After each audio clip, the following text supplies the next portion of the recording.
lots of things together. In grammar, it is called collective noun. Collective noun is a word referring to a collection of things taken as a whole.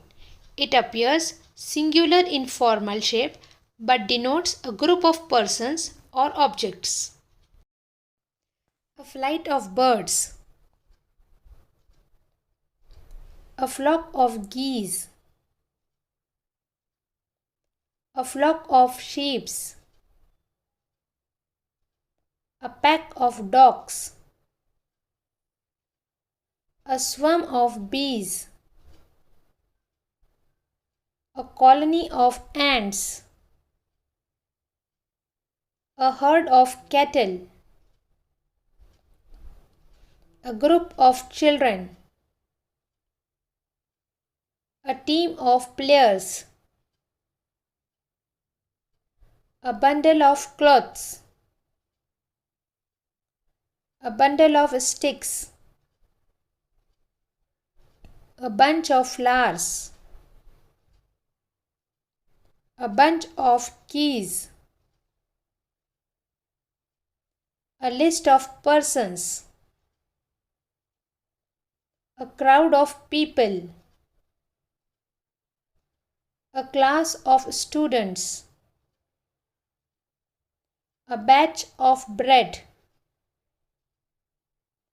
A board of directors. A bowl of rice. A caravan of gypsies. A catalogue of prices. A choir of singers.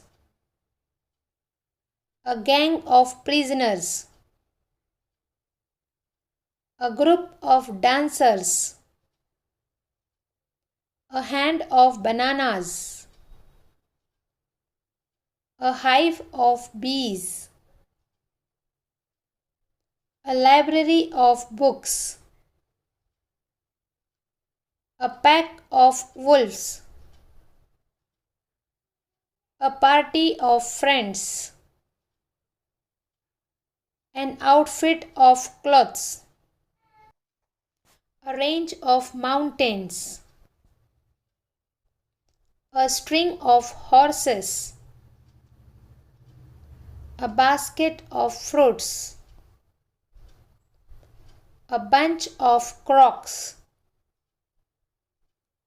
A galaxy of stars. A regiment of soldiers. A ream of papers. A roll of coins. A rope of pearls. A reel of films. An atlas of maps. A staff of employees. Thanks for watching.